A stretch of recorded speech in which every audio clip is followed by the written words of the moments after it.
Gold, trusted gold buyers. మీరు తాకట్టు పెట్టిన బంగారాన్ని విడిపించి ఈ రోజు ఉన్న మార్కెట్ ధరకు కొనబడను. మీవి ఎపిసోడ్స్ చూస్తున్నప్పుడు మీ ఎంట్రీ చేయాలనుకున్నప్పుడు ఒక అమృతం ఎపిసోడ్లో రమ్మగారు కనపడ్డారు నాకు. అమృతం చెప్తానండి. బడ్జెట్స్ టీవీ అంటేనే బడ్జెట్ కదా, చాలా తక్కువ కదండి. అంటే మనం వీళ్ళని తక్కువలో చేయాలి.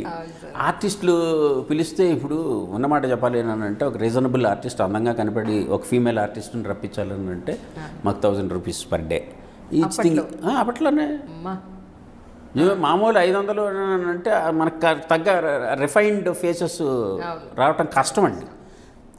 ఏమాత్రం కొంచెం అందం ఉండి కొంచెం యాక్టర్స్ ఎస్టాబ్లిష్డ్ వాళ్ళు పిలుద్దామంటే వాళ్ళు 2000-3000 అడిగేవారు. బికాజ్ ఫుల్ లెంత్ రోల్స్ అయితే 1000 రూపాయలకి అది చేస్తారు, కానీ మనం ఒక్క రోజుకి పిలిస్తే న్యాచురల్లీ ఎక్కువ అడిగేవారండి. సో నేను ఏంటంటే ఏం పెట్టుకున్నానంటే ఇలాగైతే మనకు అవ్వదని చెప్పేసి 2 డేట్స్ ప్రాబ్లం అయిపోయింది. సో నా అసిస్టెంట్ డైరెక్టర్లు అందరూ కూడా ఆర్టిస్టులు అవ్వాలన్నాను నేను. వాళ్ళు మీకు చేసి పనే ఉంది, మీరు ఆర్టిస్ట్ కమ్ అసిస్టెంట్ డైరెక్టర్. అలాగే వాసు అని ఇంటూరు వాసు అని సర్వం క్యారెక్టర్ చేశారు కదండి. తను మీరు చూడండి ఫస్ట్ ఎపిసోడ్స్లో ఆఫీస్లో క్లర్క్ కింద ఉంటాడు. తర్వాత సబ్సిక్వెంట్గా మాది మొత్తం బేస్ అంతా హోటల్కి షిఫ్ట్ అయిపోయిన తర్వాత అతనికి సర్వం క్యారెక్టర్ చేస్తాం. అలాగా చేసి మీరు చేసి తీరాల్సింది. నా అసిస్టెంట్ డైరెక్టర్స్ అందరూ యాక్ట్ చేశారు. రమ ఆవిడ తను అప్పుడు తను దీనికి ప్రొడక్షన్ దీంట్లో ఉండేవారండి తను అక్కడ జస్టైల్లో. సో నాకు ఎలాగూ చిన్నప్పటి నుంచి ఆ దీంట్లో చెప్పాలంటే రమావత్సల షీ ఈజ్ మై క్లాస్మేట్ అండి యాక్చువల్లీ. సో చిన్నప్పటి నుంచి నాకు బాగా పరిచయం. తన్ని ఒక క్యారెక్టర్ నువ్వు చేయాల్సిందే రా అని చెప్పేసి తీసుకుని వెళ్ళిపోయి కూర్చోబెట్టి చేసి వాళ్ళు మాకు ఎవరు లేరు నువ్వే అని చెప్పి అలా దొరికిన వాళ్ళు దొరికినట్టుగా. ఎంతమంది పిల్లలు కావాలంటే మా ఇంట్లో పిల్లలు భైరవ సింహ వీళ్ళందరూ కూడా యాక్ట్ చేస్తారు. చిన్న చిన్న చిన్న పిల్లలు దీంట్లో. ఇంకా మన కిమ్స్ భాస్కర్ రావు పిల్లలు, తర్వాత గురవారెడ్డి గారు సన్షైన్ గురవారెడ్డి గారి పిల్లలు, డాక్టర్ గురవారెడ్డి గారి పిల్లలు, వాళ్ళందరితో కూడా యాక్ట్ చేయించేసేవాళ్ళం. వాళ్ళు రమ్మని వాళ్ళ చిన్నపిల్లలు ఏంటంటే వాళ్ళు రమ్మని వాళ్ళంటే చేయించడం ఇలాగ ఎవరికి వాళ్ళే. సో చుట్టాలు ఏదంటే మనకి అసిస్టెంట్ డైరెక్టర్స్ ఎవరైనా తెలిసిన వాళ్ళు ఆ రకంగా. ఒకసారి మన తినున్నారు కదా హను ఆర్పుడి, తను కూడా అమృతంకి ఫస్ట్ అసిస్టెంట్ డైరెక్టర్గా జాయిన్ అయ్యాడు. తను ఒకసారి నేను ముగ్గు ఎపిసోడ్ చేస్తున్నా నా ఇనీషియల్ డేస్లో. సంక్రాంతి ముగ్గు అమ్మాయిలు కావాలి, గృహిణులు కావాలి, ముగ్గులు కాంపిటీషను. మనకేమో బడ్జెట్లో అంటే హీ టుక్ దట్ ఇదండి నేను తీసుకొస్తాను మీకు ఎందుకండి అని చెప్పేసానని. తన దిల్సుఖ్ నగర్లో ఉండేవాడు. తనకు తెలిసిన కాలనీలో ఉండే మహిళా మండలిని అందరినీ తీసుకుని వచ్చేసాడు. మీరు ముగ్గులు కాంపిటీషన్ మీరు టీవీలో కనబడతారు రండి. It turned out to be so beautiful episode. మనం ఒరిజినల్ ఆర్టిస్ట్లో జూనియర్ ఆర్టిస్ట్లో పెట్టుకున్నా అంత ఇది రాదు మనకి. వాళ్ళందరూ చక్కగా ముగ్గులు వేసుకుంటే వేస్తారు. ఆ ఎపిసోడ్ అంతా పర్ఫెక్ట్గా తీసుకున్నాను, అందంగా కనపడ్డారు, అంతా బాగుంది అనమాట. అలాగా చేసేవాళ్ళం. తెలిసిన వాళ్ళందరినీ తీసుకొచ్చేయండి అని వాళ్ళు. రోడ్డు మీద ఎవడన్నా షూటింగ్ చూడటానికి వచ్చాడు అనుకోండి, నువ్వు వెళ్ళరా అని చెప్పేసానని మనకేమన్నా క్రౌడ్ కావాలనుకున్నప్పుడు ఒక 5 నిమిషాలు వెయిట్ చేయని చెప్పేసి వాళ్ళందరినీ పట్టుకుంటాం, వాళ్ళందరి మీద షార్ట్ తీయటం పంపేయటం. ఇలాగా దొరికిన వాళ్ళందరినీ ఆఖరికి సెట్ బాయ్స్ని కూడా పెట్టాను నేను.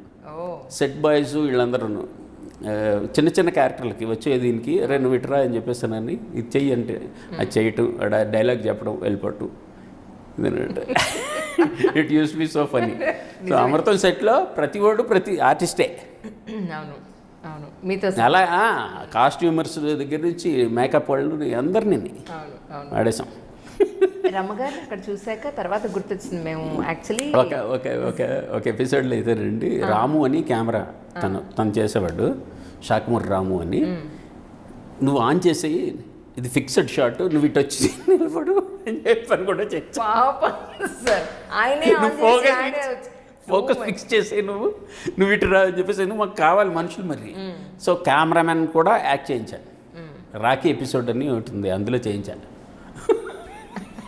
మీరు మా అనుభవాలు సార్, మామూలు విషయం కాదు. రమ్మగారిని అక్కడ చూసిన తర్వాత నాకు అప్పుడు గుర్తొచ్చింది, మేము జీ ఆల్ఫా అని స్టార్టింగ్ జీ తెలుగు, జీ 24 గంటలు ఒకటే ఆపోజిట్ బిల్డింగ్లో ఉండేవి ఖైరతాబాద్లో. కింద సిటీ కేబుల్ ఉండేది. మేము అక్కడ క్లాష్ అయ్యేవాళ్ళం యాక్చువల్లీ. నడుచుకుంటూ వెళ్ళేటప్పుడు ఒకళ్ళు, లిఫ్ట్లో వెళ్ళేటప్పుడు ఒకళ్ళు. మాది 3rd ఫ్లోర్లో ఉండేది. నేను సిటీ కేబుల్కి వచ్చేవాళ్ళన్న విషయం అప్పుడు నేను తర్వాత గుర్తించాను. ఈ వీడియో ఎక్కడో చూసాను. ఎప్పుడండి? ఏ ఇయర్లో అండి? Almost 2005 or 6 sir. Okay okay okay. అప్పుడు గుర్తొచ్చింది నాకు, లేదు అక్కడ చూసాను నేను న్యూస్ రీడర్గా చేసేవారు అన్న విషయం. కానీ సార్ ప్రతి మనిషి లైఫ్ జర్నీ ఎక్కడి నుంచి మొదలవుతుందో ఎక్కడికి వెళ్తుందో అనిపిస్తూ ఉంటుంది. అంతే కదండి కదా, అంతేనండి. ఇట్స్ ఎ గ్రేట్ జర్నీ నేను అప్పుడు అనుకున్నాను అన్నమాట. తర్వాత కొన్ని సంవత్సరాలుగా నేను కొన్ని మూవీస్ చేస్తూ వస్తున్నాను. యాక్చువల్లీ 2 సినిమాలు చేసేటప్పటికి అందరూ డైరెక్టర్లు అయిపోతున్నారు. అవునండి. వాళ్ళు ఓన్గా స్టోరీలు పిక్ చేసుకోవడం, లేకపోతే వేరే స్టోరీ పట్టుకుని నేను డైరెక్ట్ చేస్తాను. మీరు ఇన్ని సినిమాలు చేసి ఇంత పెద్ద పెద్ద డైరెక్టర్స్ దగ్గర వర్క్ చేసి మీరు ఇప్పటి వరకు ఎందుకు ఇంత డిలే అయింది అని అంటే ఏం చెప్తారు? ఏమోనండి, అంటే it's so happen like that. అంటే ఒకటి అండి, నేనేంటంటే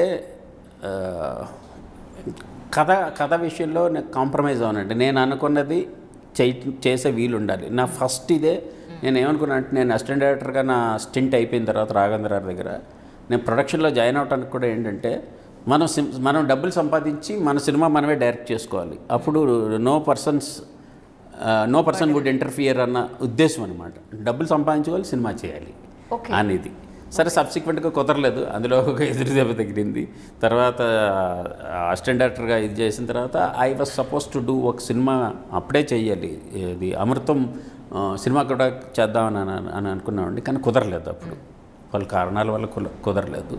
ఆ తర్వాత రాజమౌళి బాగా సింహాద్రి సినిమాతోటి బాగా బిజీ అవటం, ఇందులోకి రావటం, కథలు చేసుకుంటూ చెప్దాంలే అని చెప్పేసి నన్ను అనుకుంటూ అట్లా డాట్ చేయింది. మర్యాద రామన్ తర్వాత కూడా నేను చేద్దాం అనుకుని ఒక సబ్జెక్ట్ రెడీ చేసుకున్నాను. మొత్తం హీరోలు కొంతమందికి చెప్పానండి, ఆగమనటం, తర్వాత చేద్దాం అంటాం, అలా ఇదైంది. So finally I got my break with for నేను అనుకున్న సబ్జెక్ట్ని ఇది చేద్దామని అనుకుని చేసిన తర్వాత ప్రొడ్యూసర్ తన కన్స్ట్రెంట్స్ నుంచి హీ షెల్వ్డ్ ఇట్. అంతా రెడీ అయ్యి ఉంది, ఆయన ఎప్పుడు రిలీజ్ చేసుకుంటే అప్పుడు రిలీజ్ చేసుకుంటాడండి. అదొకటి.